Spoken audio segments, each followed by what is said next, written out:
Oh, at the end of day 8 of the murder trial of Brian Walsh, who, of course, is on trial for the murder of his wife, Anna Walsh, 39-year-old mother of three. The state paraded in a gaggle of witnesses, character witnesses, it seemed to me, of Anna Walsh and Brian Walsh and their marriage and their happiness slash unhappiness. I mean, it was a parade of people that I think definitely illustrated perfectly what the relationship was there. And then I actually was a little bit surprised by this. They rested their case. So we are going to be talking about that tonight. Don't forget to tell me in the live chat, or if you're on the replay crew, in the chat below where you're from. I love that. I just love seeing where you guys are from. So definitely tell me that, and we're going to get into the case. Stay with me.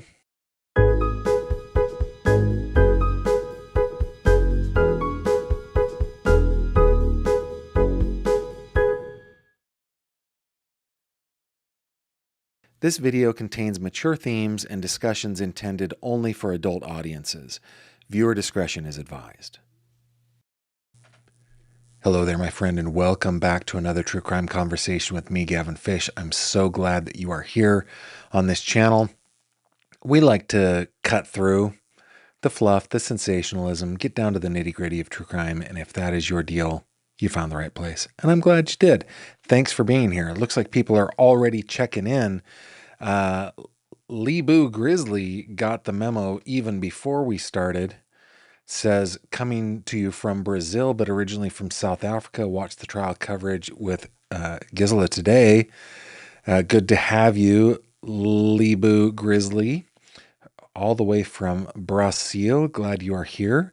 Kent, Ohio in the house. Jacksonville, Florida in the house. Happy holidays from downtown LA.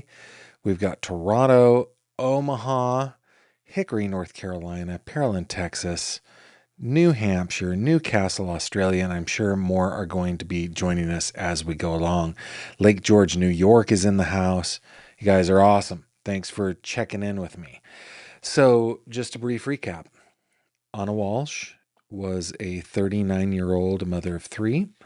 She was the breadwinner in her home. She commuted from Cohasset, Mass., the greater Boston area, to Washington, D.C., where she worked. Had a home there. They had a rental down in Cohasset.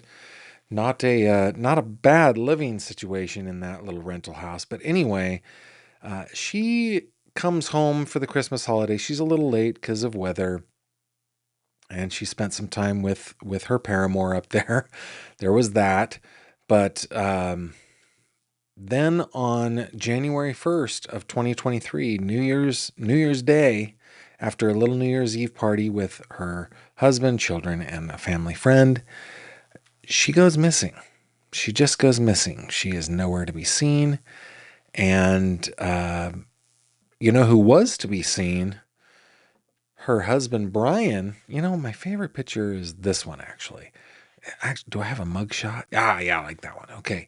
Her husband, Brian, who was seen on video carting around plastic bags and throwing them away in dumpsters in various places around the Boston area. Of course, he was on home confinement because of federal charges against him. And that was one of the testimonies that were given today, was that he was out and about and he was not supposed to. And he said that, he was just doing the normal things, picking up kids, whatever. But anyway, not only was he found throwing away bits of evidence, but he was also found on video. He was seen on video buying suspicious things like, I don't know, 10 plastic buckets, a hacksaw, a hatchet, hammer, a Tyvek suit, like cleaning supplies. This guy. Anyway, after 8 days of of trial, of presentation, basically mostly by the prosecution. I mean, we had the opening statement by the defense, but first 8 days of the prosecution's case, they paraded out witness after witness after witness after witness to prove beyond a reasonable doubt in the minds of 12 jurors plus the alternates. Let's get technical here. That he killed her because, as you guys know, no body was ever found. And then they rested their case. So that leaves questions about what happens next. The defense is up. The defense is up. What are they going to do? Let's talk about it. But before we do, let's get into a few headlines.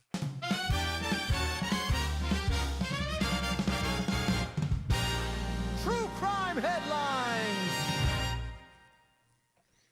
Hey, a couple more people checking in. Fredonia, PA is in the house. Lexington, Kentucky in the house. What else we got? I think that's it. I think it's it. All right. Oh, wait a minute. Brisbane, Queensland. Good to see you. Glad to have an Aussie in the house tonight. I watched Gizla's live stream all day today. She does such a good job. I mean, she is the I Ching. She is what we all aspire to be. Got Jersey in the house, Dallas, Texas, Wellington, New Zealand. You guys, awesome. All right. Join me, if you will, for a couple headlines. Now, some of these headlines are a little older, but I think that they're important. Let's start over here with the Celeste Rivas case. Celeste Rivas Hernandez, of course. Let me see if I can...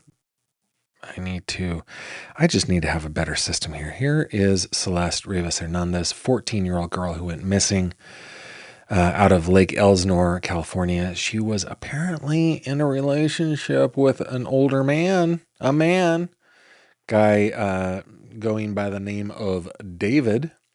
He is the David Anthony Burke is the singer. Anyway, we've covered this case pretty extensively here. Let's read this story from Fox LA, written by Kelly Johnson. Headline: Celeste Rivas case. LAPD chief stays mum on David's alleged role in teen's death investigation. Dateline Los Angeles. What happened to Celeste Rivas Hernandez? The investigation continues months after the 14-year-old's remains were found in the trunk of a Tesla registered to David Burke in a tow yard in Hollywood. No arrests have been made, and authorities have not confirmed if David, born David Anthony Burke, has been identified as a suspect. Late last month, the LA Times reported that a grand jury will hear evidence related to the case. On Tuesday, music executive reportedly testified, saying he didn't feel it was his job to contact officials.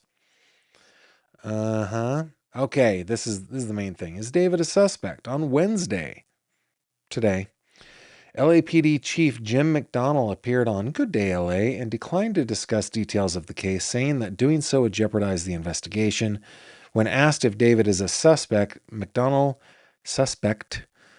did not offer a response and explained the need to keep details of the case confidential for now. Quote, "That's a case I won't talk about at this time because it's an ongoing case. To do so would potentially jeopardize the case. There was some talk, too, about our request to keep the information confidential that the coroner was looking to release, and our goal there is not to impede transparency." Except you did impede transparency, sir. Oh, our goal is not to do that. We obviously did not meet that goal, is what he meant. And then he continues, all of this will come out eventually anyway. And then we read a little bit about his manager, who TMZ testified before grand jury yesterday, and that it was in the hallway outside the grand jury that he could be heard. That's what TMZ is reporting. Okay, next case. Oh, this is actually about a week old, guys. And we've talked about this on the channel. In fact, last Friday, we had Elizabeth Jones from Hillbilly Crime on to talk about this.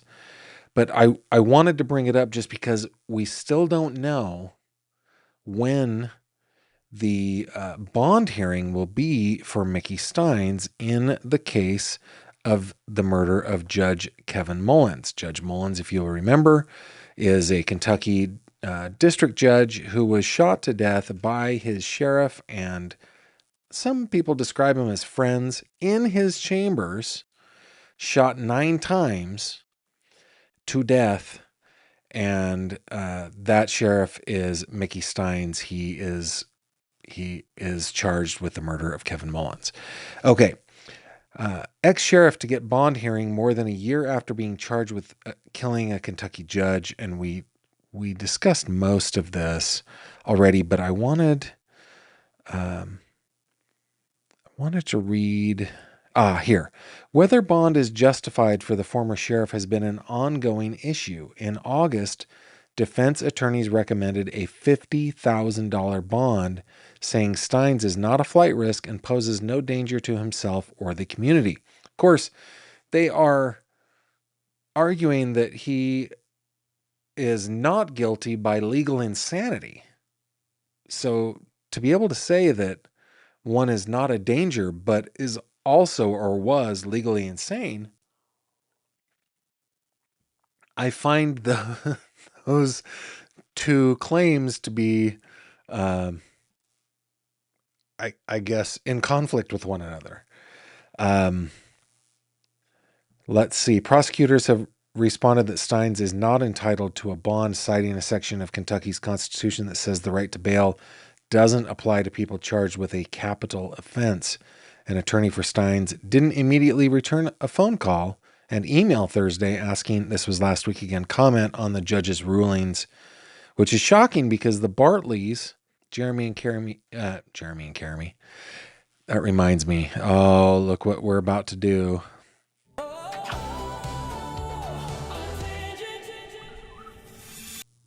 Yeah, I did it. I said Jeremy and Carey. Have you guys watched The Good Place? The Good Place is an amazing, I think, 4-season show on NBC. You can watch it streaming. It is amazing. It stars Ted Danson, and why am I blanking on Jamila Jamil? I'm blanking on everybody else's names, but it's amazing.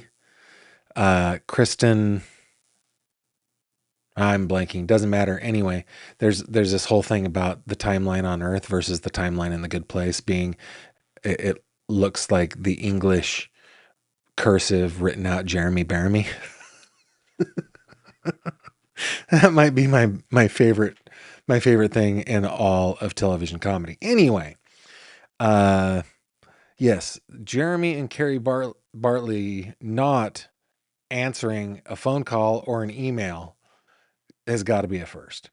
And that's about it. That's all I wanted to bring from this one. Okay, last one. This is in the Kata Scott case. Do you guys remember the Kata Scott case? This is a case that we have covered here on the channel. Kata Scott was a recent Penn State grad. She was a Miss Philadelphia pageant participant. She was working at an assisted living area, and she left work early, and that was the last time she was seen. She was, I should say, Keon King, this man, was arrested for her murder. Police say that he was the last person that was with her, and with another couple of associates, buried in a shallow grave in Philadelphia. Anyway, this one is kind of tangentially connected because I don't know, but let's read this. Philadelphia City Council examines DV policies after Kata Scott murder. Dateline Philadelphia. Philadelphia City Council's Public Safety Committee held a hearing to address what leaders say is a pressing issue, DV. A recent case that made big headlines was at the center of much of that conversation, the kidnapping and murder of Kata Scott. Several city officials brought up the case, questioning why the suspect was on the streets after he was accused of separate violent and threatening incidents. Okay, that's the connection, because there wasn't any DV with Kata Scott that I'm aware of, but there was with others, for sure. I mean, and we covered that. Some city leaders say something went wrong, and their goal now is to make sure no victims of DV fall through the cracks. To the Scott family, I apologize because, as a colleague said, the city let you down, said City Council member at large Jim Harity. A council member at large, by the way, is somebody who doesn't represent a specific district or a specific region. He's at large. Kata Scott's father sat in the front row during the hearing on DV. I appreciate the process. It's making the whole situation transparent, said Kevin Scott. The Philly PD responds to 100,000 DV calls each year. This hearing is the result a resolution to examine the strategies. It's the result of a resolution to examine the strategies, laws, and policies for protecting citizens. So that is what is going on in the Kata Scott case. Those are your headlines. True crime headlines. Pow! All right. Let's get back to the case at hand. The case at hand, of course, is Anna Walsh. Anna Walsh. Okay. I watched about 8 hours of the trial today. Again, I watched it on Grizzly. She does terrific coverage. I do love her snark, I have to say. I just love her snark. I love it. But one of the things that she was talking about, during the break, she was talking about, well, who has so far testified in this case? And I mean, she was going by memory. I had to look it up. I apparently don't have the nubbin that the nubber, not the nubbin, the nubber that Gisela has. But so I went through and I figured it out. Okay, so day one was Harrison Schmidt, the lead detective. Day two, he continued. Then Trooper Nicholas Guarino, a forensics guy. Day three, Guarino continued. Then William Foley from U.S. Customs, Patrick Reardon, a canine handler, Thomas Menino from JetBlue, Gregory Lawrence from Cohasset Police, Seth Fox from Lyft, Alyssa Wimmer from Uber, Michael Kenyon from the Swampscott Police, Amy Waterman from the Massachusetts State Police, Peter Capozzoli, their landlord, Mark Silvaggi, Anna's life insurance guy, Davis Gould, a forensic scientist. Getting into day four, there's William Fasto, Anna's boyfriend up in Washington, D.C., Christopher Murray, Stewart Painting Company, Suzanne Garland, Bar Method Studio, Ashley Camino. And I guess I can show you guys, this is a list that I compiled.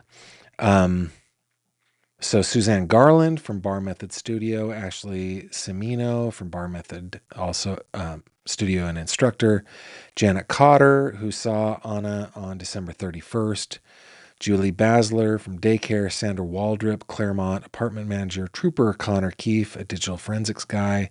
He continued into day five. Heather Sullivan, a retired trooper from the Massachusetts State Police, Dr. Richard Atkinson, a medical examiner, and we listened to his testimony a little bit here on the channel. Day six was Dr. Anderson continued, Teresa Marchez from Tishman Speyer, Davis Gould from a forensic scientist, Hugh Dunleavy, chief of security, Tishman Speyer, Patricia Patterson from Walgreens. I mean, this is a list, man. Joseph Caesar from Vinnie's Liquors, Cade Reed from Lowe's, Jamie Flint from CVS, Gregory Deneen from Stop and Shop, Matthew Sheehan from the Crime Lab, State Crime Lab. Day seven was, he continued, Mr. Sheehan, then Bryce Raymond, Brianna Kiesel, Madison Frank, Troy Adams, Emily Oliver, Mary Nagel, and Jolie Bregu, all forensic scientists. Then Karen Jacobson, a DNA analyst, Katerina Stashin, another forensic scientist, Saman Salim, a DNA analyst, and Michael Roddy from Home Goods. Now today, we had Jem Mutlu. Now I'm second guessing how to pronounce his name. Anna's friend and boss. He was at, now I just want to make sure, he was there Well, he was the one that introduced Anna to Fasto. I remember that. Then Marlene Ramdahl, Brian's probation officer, talked about how he was missing. He left without permission, and she had called him to see what had gone on, and he was like, "Oh, it's just the normal stuff." Anthony Macrina from Home Depot. We had Caleroy Paliadgor. I butchered that, from Chatham West Apartments. Christopher Bernasconi from TJ Maxx, and Alyssa Kirby, Anna's friend up in Washington, D.C. I mean, this is a list. I didn't even count. 1, 2, 3, 4, 5, 6. That's 6, 7, 7, 8, 9, 10, 11, 12, 13, 14, 15, 16, 17, 18, 19.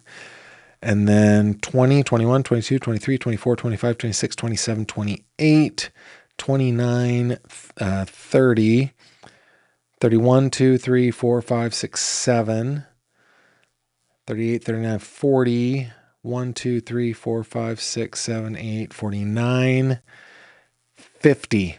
They brought 50 witnesses in this case. 50. Now, and then they rested. Now we're going to watch. In fact, before we get into what I'm thinking next, I want to show you a couple clips from testimony today. Just a couple. Let me go to the right area here, and I want to start with Alyssa first. Okay. Now, I have to apologize. Number one, the audio is pretty loud, so if you've got headphones on, probably put them down a little bit. I didn't bump it up. It was just loud out of court TV. But there is a cut in here where I take about 5 minutes or 4 minutes from one part of her testimony and 2 minutes from another part of her testimony. But I forgot to do the white flashy thing so you know where it is. But you will see the cut. That is my cut. And I'm sorry that I forgot to do that. So let me make sure my speakers are turned down. All right, let's go ahead and have a gander to Alyssa Kirby. Again, Anna's friend in Washington, D.C. Here she is. What she told me about that was that she was upset because she wanted him to take responsibility. She wanted their family together. She wanted that whole process to be over, and she wanted him to be responsible, be Talking accountable, about the federal and charges, do whatever honestly. he had to do to keep their family together. And what did she mean? What did she tell you that she meant by the word responsibility? Yeah, at that point in time, responsibility was potentially just taking jail time and admitting wrongdoing and just owning a mistake, and so that their family, that she would be waiting for them and that their family could be together. Did she give you specifics of what she had told you about the amount of time? I think it was all an estimate, but at the time she thought maybe a year. What did she tell you about the physical separation and her family staying together?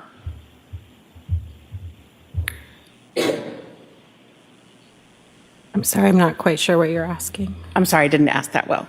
What did she tell you about being in different states and what that physical separation might mean? Yeah, that it was really difficult for the family, but that also, because of how difficult things were, she was contemplating what that could mean legally being able to take her children to Washington, D.C., and also the physical separation from a husband was very difficult for her.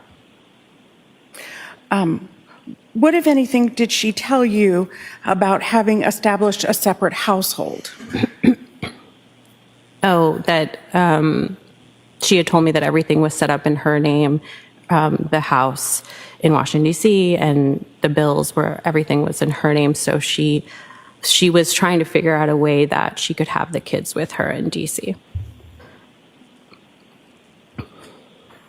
That's got to be tough as a mom to be away from your children like that. It's got to be tough. What, if anything, did she tell you about her intimate relationship? Like I used to travel a lot. I used to be gone was usually about 10 days. No, it was usually about 20 days out of 30. And I did that for years, just going all over the place. And I had and continue to have a partner in my spouse that is, well, she's the best mom ever, right? But it's still very difficult to be far away, knowing that your children are growing up and they only see you a third of the time. And when I was home, I was at work too. So that's tough for any parent. But I imagine with moms, it's probably it's way tougher. Anyway, okay. The question was about intimacy here. With Brian Walsh. She told me that, aside from everything being really difficult, that they had not been intimate in a really long time, like maybe over a year, I think she had said. And what did she tell you as to why? She said it was because that Brian had been really depressed and that the strain of the case had really just taken a toll on his mental health and their marriage, and that she felt also that that her energy was being really drained. Yeah. Was she specific about what she meant by her energy being drained? Yeah, at that time, she was saying that Brian was calling her several times a day, that she felt physically and emotionally exhausted traveling back and forth from DC to Massachusetts. It was just a lot on her body, mind, soul, and spirit. And that, that also just like emotionally feeling like she had to be the strong one was very draining for her. I just want to address this question. Yeah, the defense is going to call, may call anybody on their list. And we've got that list. So we will be going over that in just a bit. What did she tell you about Brian and his mother?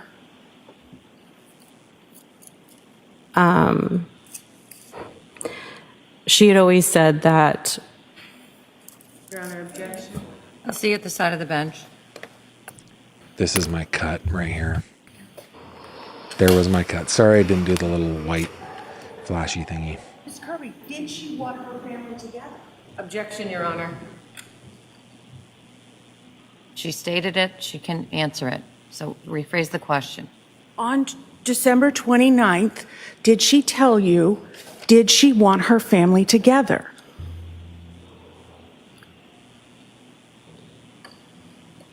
I think. Objection, Your Honor. All right, listen to the question, answer the question if you can. By the way, this was a recurring theme all day today, which is why I made the thumbnail that I did. The defense was clutching their pearls. Your Honor, every time somebody would, and it's actually proper, but it got a little much. So yeah, notice when she says, I think, no, objection. I don't want you to testify about what you think. You testify about what you know, right? It just went on and on and on and on all day. It was annoying. On December 29th, what did she tell you about if she wanted her family together? She said that she wanted her family together. She also was exhausted and not really sure what to do, but I think she wanted her. As to I think. All right. Sustained. On December 29th, what did she tell you about if she loved the defendant, Brian Walsh? She told me that he would often not tell her he loved her and would always ask her how much she was in love with him, and that she told me that this time she answered not as much because of everything that had happened. And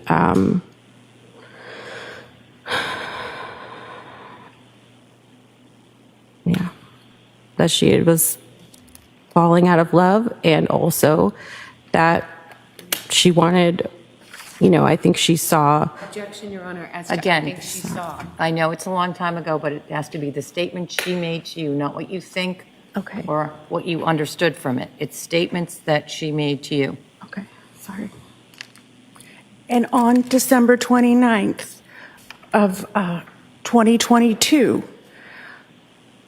how did she physically appear to you? Tired. And on December 29th of 2022, did you go out to karaoke? Yes. And did she go dancing? Yeah, it was karaoke dancing. Thank you. Any recross? No, thank you. All right. So the first part of that was on direct, and then it was on redirect. The second part was on redirect. So yeah, that was actually painful to watch. She obviously was very deeply in love with her friend. And it's completely understandable to have such a hard time testifying like that. Comment from Ohio Palm Mom says they're objecting so much that the jury will think they're hiding things. Yeah, I think I would too. I would think that. I think. Oh, I said I think. Please, nobody object. Okay, please, nobody object. Okay, the next one is from Jem. This is Jem. This is about a 2-minute and 41-second clip. Let's have a watch. You mentioned a name on direct examination I'd like to talk to you a little bit about. You used the name Will or William Fastow. That's correct. And in 2022, you had known Will for about 20 years? Thereabouts, yes. Correct. And you guys were both in real estate, and that's how you met him? That's correct. He was in real estate in Boston first, and then D.C. Okay.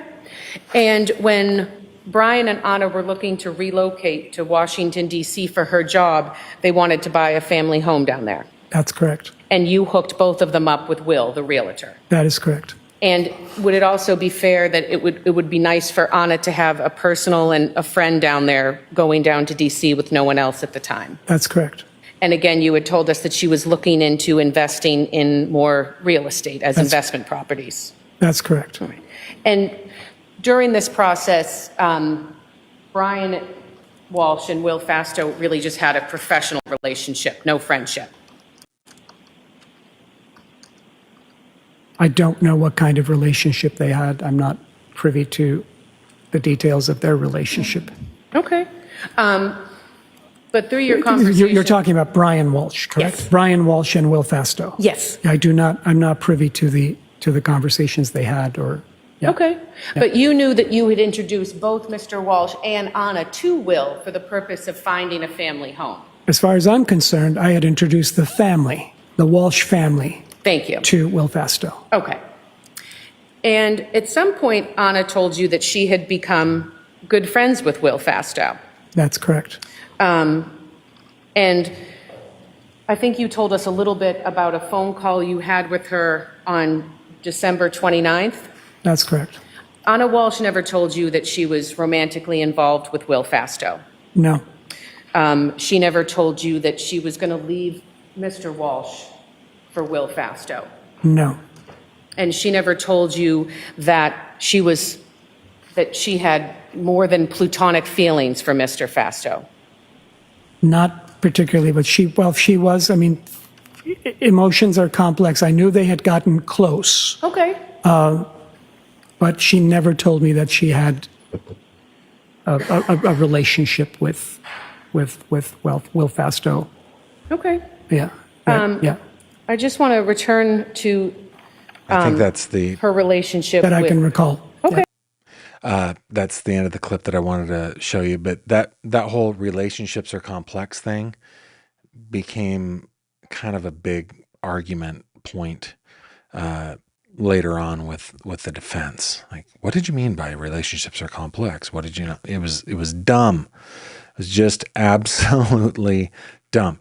Now, we had the question about who the defense can call. Here are the 8 potential witnesses that the defense can call One, which would be fascinating, it would just be, it'd be must-see TV for sure, is former Massachusetts State Trooper Michael Proctor. Obviously, everybody knows Mr. Proctor because of his misconduct. Well, he was involved in the Karen Reed investigation and caught with pretty egregious misconduct there.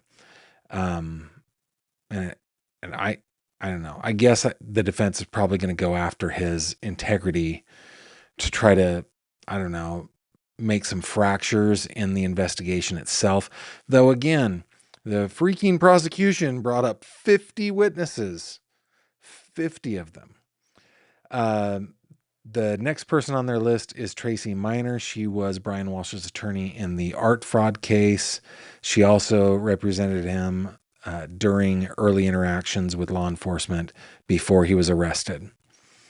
There are a couple of DNA specialists. I can't remember. Is it the same? It doesn't matter. Then there's Dr. Priya Banerjee. She's a forensic pathology and autopsy expert. She's expected to counter the prosecution's medical testimony, especially in the no body case. Dan Faria from MWV Forensics. He may be used to challenge the phone data. Again, what is the defense's job? The defense's job is to plant seeds of reasonable doubt. And if they basically they try to plant thousands of them, hoping that one will grow. So Dan Faria and Stephen Verano, those guys are both called as experts to talk about digital forensics. And then I couldn't find, there was an eighth, but I can't remember. Doesn't matter. So, the eighth is probably Brian Walsh. Now that I think about it, it's probably Brian Walsh. So that's what we're going to see out of the defense. We're going to see, okay, how do we plant these seeds of reasonable doubt? What can we do to break the investigative part of this? Okay, call Proctor. He's shamed. Let's bring his shame upon the entire investigation. What can we do about the, let's just call them forensics, right? Excluding digital. Well, we can bring in a pathologist. We can bring in an autopsy expert. We can talk about this being a no-body case, blah, blah, blah. What about the digital forensics? Well, we bring in a couple experts, right? So that is what I expect to see tomorrow. Now, tomorrow, my guess is going to start out with a bunch of outside of the jury's presence conversations, probably about whether or not Mr. Walsh will decide to testify. I personally think he would be stupid to testify, but I also think that he must testify, and so he will likely testify. That is my guess. They don't have to have that hearing at the beginning. They can wait until later, but it depends on what the judge lets them do. Let me just check in with a couple of your comments here, see if there's anything else looks like you guys are. Sharky Sharona says, Professor Joe thinks he will testify. Yeah, I agree with her. She knows much better than I do. I just think getting up on the stand, I don't think the jury's going to like him. I just don't think they're going to like him.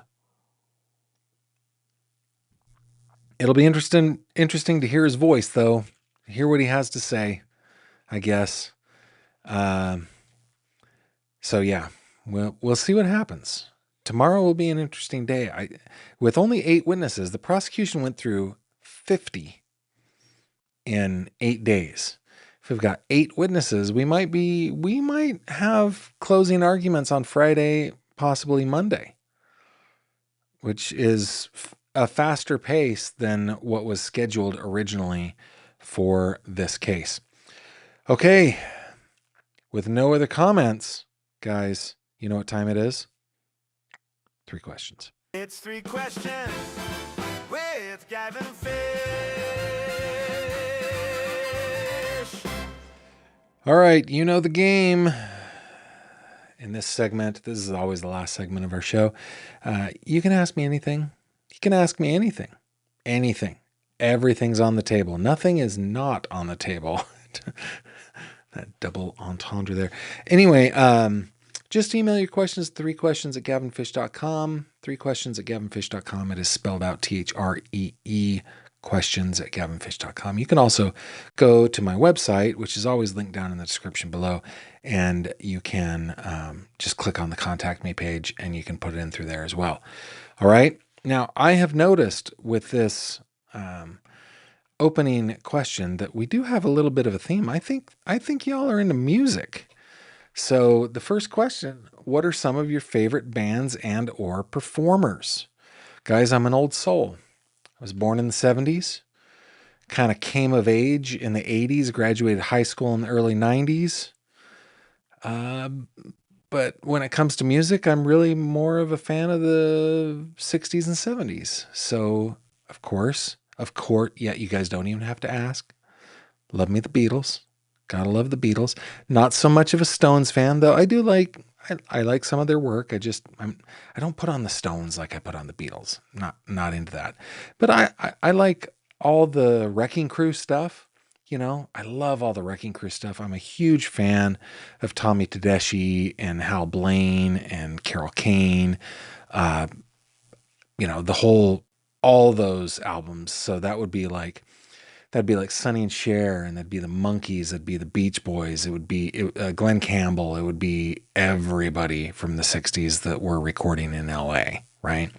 Love that stuff. When we move into the 80s, I don't know, I really like, well, they were in the 70s too, but I really like Aerosmith. I like Tom Petty. I just like the older stuff. If I go to my likes in my, you guys like to know about my musical taste, but if I go to my likes on my music, let's go to the library. Yeah, Cat Stevens, Sam Cooke, Joni Mitchell, Aretha Franklin, Nina Simone. I love Alabama. I think they're awesome. Pointer Sisters, Paul Tiernan, I really like. I like America. Into the 80s, I really like Alphaville Roxette. Into the 90s, I like Ace of Base. Back to the 80s, I really love Prince.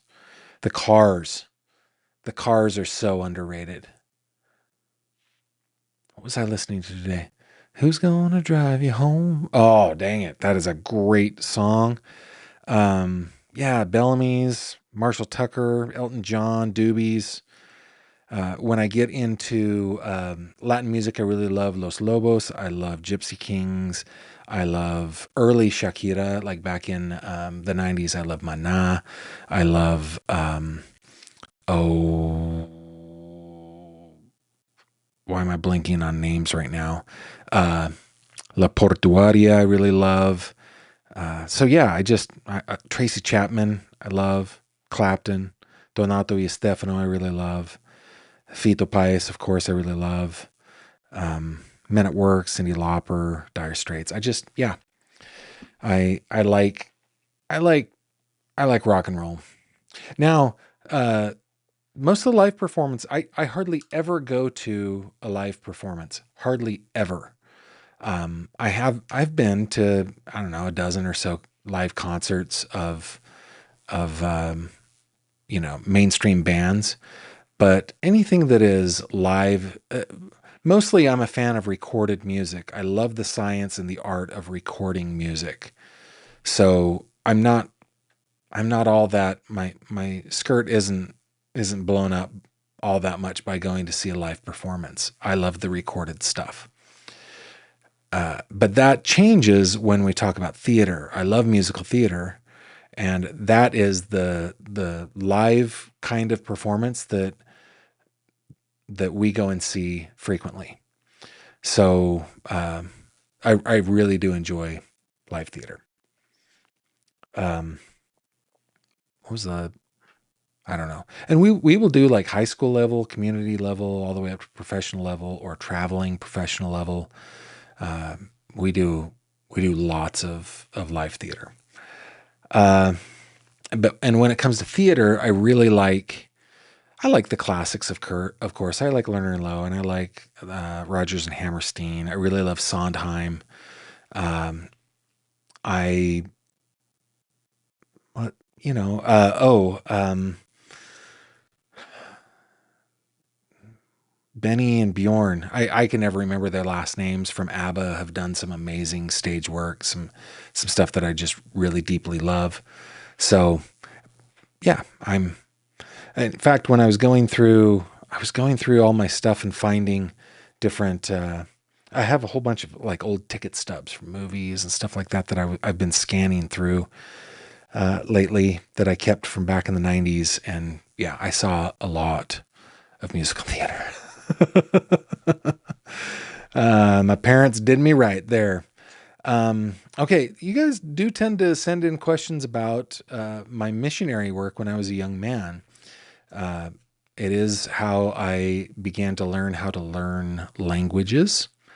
It actually served me really well when I got into the profession of my education, right? Which is computer science. Well, it's both. It's information technology and computer science. But the whole idea of understanding what a language is, how it is built, how the grammar works, how the logic works, all of those coding languages that I learned, starting with like very simple web languages like HTML, it all became possible in my mind because my mind was open to, this is how language is constructed. So yeah, I'm glad that I did that missionary work. Specifically, I served in the province of Cordoba. Cordoba is kind of right dead center in the middle of the country. On its northwestern side, it starts to get up into the foothills of the Andes. And so, for most of the time, I started in the city of Cordoba, and then went south down to my favorite place on earth other than home, which is Marcos Juarez is the name of that place. It is by far my favorite place in the world besides home, by far. People that I most love besides my family live in Marcos Juarez. And I was all over the place. Rio Segundo, Rio Tercero, Belleville, Rio Cuarto, Guiñazú, Quisquisacate. I was everywhere. La Falda was the last place I was serving in, which is up right close to, it's in the foothills of the Andes. It's a beautiful spot. I would love to go to La Falda again too. And 2028 is when Kimberly and I are planning on doing that. What was my scariest experience? Hey, listen, Argentina in the 90s, I don't know what it's like now. I'm sure it's very different. But say, for example, I was out in Marcos Juarez. Well, the entire town of Marcos Juarez, maybe, I only had one telephone I had access to, and it was a payphone, I don't know, half a mile away from our apartment. It just, there just wasn't really good communication. So thinking back on that, it's kind of scary to be out in the middle of El Campo, right? Nobody's watching you. That's kind of scary in a place where you're 6,000 miles away from home and no good communication. That's a little scary. I did get injured while I was down there. I ended up with 8 or 10 stitches in the back of my head from a fall. That was the scary part was going to the hospital and having to insist on new syringes and new needles and stuff like that, because they had stuff that was already opened, and I insisted. I'm like, I will pay you. You just have to bring me a new package. That was pretty scary. But for the most part, we were well taken care of. Not really all that scary at all. The scariest part was that you were just so far away from home. And, I'd write my parents letters and they would write me letters. And by the time I got them, it was a couple of weeks after they written them, so going back and forth, we were about a month behind on things. It was really sad leaving friends back then. Really, really sad leaving friends. And I did not handle that well. I handled leaving family way easier than leaving friends. And I had a friend who also served a mission. He and I were talking pretty recently. He just got back from where he served. He went for a visit, which was also in Latin America. And I said, how was it down in Ticolandia? And he was like, well, a visit as a tourist is way more fun than a visit as a missionary. So I'm looking forward to getting to Argentina in 2028. I've almost gone 3 times. In fact, I've had tickets to go 3 times, but work got in the way, and I'd have to go to, like, I don't know, Germany or Hong Kong or something, and it always got in the way. So yeah, I hope that answered that question. Last question tonight. If you could assign one fictional detective to one real case, who would you match with what? Oh, okay. Well, listen, there's one case that I really want solved really badly. And so if in this fictional scenario, I'm assigning this fictional detective from the get-go, not as a guy picking up the pieces or a gal picking up the pieces after the fact, but actually taking over the case from the very beginning. At least that's how I'm playing this. Okay. It's got to be an Agatha Christie, right? It's got to be Hercule Poirot. Hercule Poirot. You got to have Hercule out there. And it's got to be Ellen Greenberg, right? Got to be. He would look at that and he would say, no, this is not suicide. What are you talking about? Just look at her. And he'd turn her over and he would see all the stab wounds and everything, and he would lock that sucker down. And we wouldn't be talking about Ellen Greenberg's case because it would be long solved. That's what I got. And let's see. I mean, yeah, actually, when it comes to fictional detectives, I don't know that I like one better than Poirot. Now, I love Agatha Christie. That's my issue, and I've never read an Arthur Conan Doyle story ever.